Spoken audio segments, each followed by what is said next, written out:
Hello and welcome to Florida Politics Now. I'm Cody Butler, joined by Robert Bradfield at WCJB, Jacob Murphy at WCTV, Summer Smith at WWSB, and Allison Baker at WJHG. It's now been 1 year since the shooting at Florida State University that killed two employees there and injured several others. And state lawmakers this past legislative session took some of the lessons that they learned and implemented in state law that's now waiting to go to the governor's desk.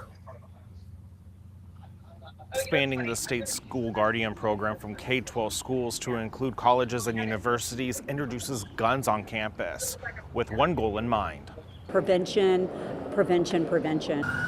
Representative Michelle Salzman was at the Capitol on April 17, 2025, as a gunman shot and killed two people 2 miles away on Florida State's campus. When something like this happens, it affects us all deeply. Her school safety bill aims at preventing another campus shooting in the state. The bill pays for security upgrades in higher education, requires mental health training to help students and staff recognize and report warning signs, and increases access to alert systems. The most debated part expands the Guardian program from K-12 schools to higher education, where sheriff's offices train armed staff. These gun-free zones are one of the reasons why these campuses are targets. So eliminating the gun-free zone in itself, I think, will eliminate a lot of the risks that we currently had. But not everyone agrees. I think my biggest concern is that our campus is going to be turned into like a Wild West situation. Andres Cabellos with FSU Students Demand Action says he doesn't want guns anywhere on campus. He says expanding the Guardian program isn't needed since many colleges and universities have their own police department. If you ask anybody on this campus if they would feel safer knowing that there are campus officers who are ready to respond to these situations, that there are safety measures in place in the community, that they would rather take that. For Salzman, this is about preventing another tragedy in the state. We have to come up with a plan. We have to do this better. We can't let this happen again. The bill will take effect immediately once it's signed. In Tallahassee, I'm Cody Butler reporting. And right now, it's still not sure when the governor will be signing that, but Salzman says that she expects it because this is one of the few bills that everyone agreed on in the legislature this year.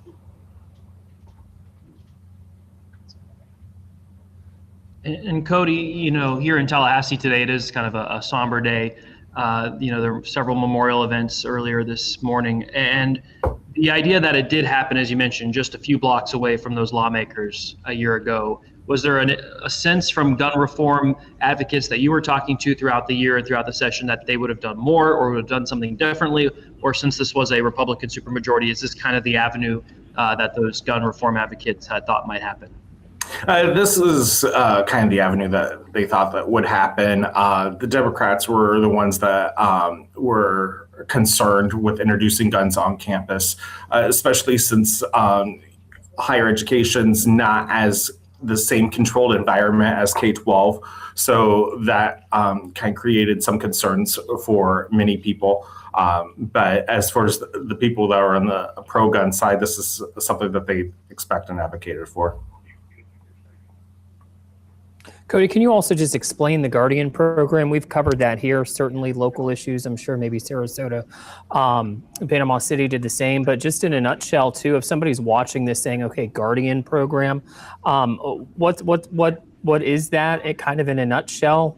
Can you explain that? Yeah, it's staff members that are trained by police. They have to go through psych evaluations. They have to go through several training steps, just like law enforcement do on handling guns. And so they're employed by the school, and their only authority is to stop a threat. And so they're not taking any policing powers away. Most public school districts in the state do have these programs. I think there were maybe a little more than 10 that still haven't signed up of the 67 school districts in the state. So there's definitely some guardrails in place. So it's not just a parent with a gun or a teacher with a gun. It's trained staff members that have to have rigorous training in place before they can have access to a gun while on campus. And Cody, you spoke to a student. A number of students are against this and opposing this. What else are you hearing from that side? It was really the Guardian program expansion. What was their concern? No one really had any issues with the school hardening dollars that were put towards this. It was just really the putting more guns on campus outside the police department. Like as FSU has their own police department, FAMU has their own police department. So those are common across the state. And so they didn't see the need to add more guns when there's already guns on campus with the police officers that are immediately able to respond to any situation on campus. And Cody, we've talked about the Guardian program here a lot of times with our local schools, but have there been any issues in the K through 12 schools with the Guardian program? I don't know of any. I haven't heard of any issues on the school Guardian program. We have not had a school shooting since the Guardian program was put in place in the state of Florida. And so that's kind of the benchmark. It was kind of put in place after the shooting down in Parkland at Marjorie Stoneman Douglas High School. And so there hasn't been a shooting at schools here in the state since it's been implemented. So some people are pointing to that as a success. But I've not heard of any issues really since this has been put in place. All right, and when we come back, we will talk about the special session that was supposed to happen next week, but isn't. We'll be right back.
Welcome back to Florida Politics Now. The congressional redistricting special session was supposed to happen next week, but the governor ended up pushing it back a week and he expanded that call. Let's take a look. Ron DeSantis wants a second chance on priorities that didn't make it across the finish line this year. His order delaying the redistricting special session also teased up proposals on AI protections and medical freedom. That will happen one way or another. Senate President Ben Albritton, in a memo to senators, sets the committee path during special session. First, the Senate's largest committee will hear a proposal from the governor's office on potential congressional maps. Then they are expected to pass an AI Bill of Rights and a medical freedom bill that changes vaccine requirements. These two bills will be the same ones that passed during the 60-day regular session. Their fate in the House remains to be seen, as the lower chamber never took them up, and the governor can't force lawmakers to pass anything. House Speaker Daniel Perez said in March that he agrees with President Donald Trump, arguing that a patchwork of state rules on AI could hurt innovation. If we address it on a state-by-state level, then you're only going to cover some states from stopping future generations from being in the position that that child was in. House Minority Leader Fentress Driscoll says she expects that to have changed with the special session expansion. That lets me know that there's political horse trading that's happening behind the scenes, and that this has nothing to do with what's in the best interest of the people of Florida. She says even with a second go this year, Republicans are still missing the mark for Floridians. As I look at this expanded call to special session, what I see are more distractions, trying to distract away from Donald Trump's failed record on the economy, the Republicans in Tallahassee's failed record on affordability. Keep in mind, state lawmakers still don't know when they'll pass a state budget, which is their only constitutional obligation. The new fiscal year begins July 1st. In Tallahassee, I'm Cody Butler reporting. And that special session will be 4 days from April 28th to May 1st. Cody, we haven't seen a map, right, from the governor. He hasn't. When do we know when he's going to maybe unveil that as well? And 4 days seems pretty ambitious when you're looking at all of the issues that the governor wants to tackle. I think he's got 9 months left in office. But going back to the congressional redistricting, we haven't really seen a map. Do we know when we would get a chance to see that? It's looking like that first chance will be on April 28th at this point. The Democrats are saying that's unusual, not fair. This is kind of back what happened in 22 after DeSantis vetoed the map that the legislature had passed and then presented his own map during special session.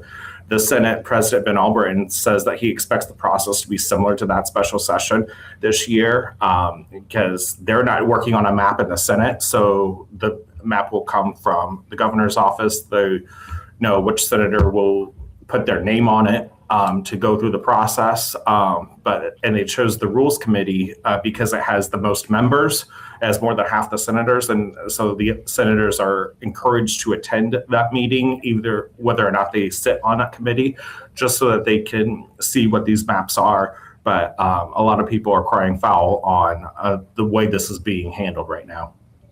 And just lastly, is there a magic number in terms of how many Republican seats the governor wants to increase? Are we looking at 2, 3, 4, 5? I saw reports that there were potential of maybe 6 seats, but I mean, that was before all the special elections we've had and where Democrats are getting momentum. Trump's rating, his approval rating has gone down since all this conversation has started. So Republicans in Congress are worried that changing the maps could hurt their chances. It could backfire. They could potentially even lose seats. Democrats are going to definitely be pushing this in the courts and pushing this on the ballot as well, and fielding candidates in many of these races to try to see if this will backfire.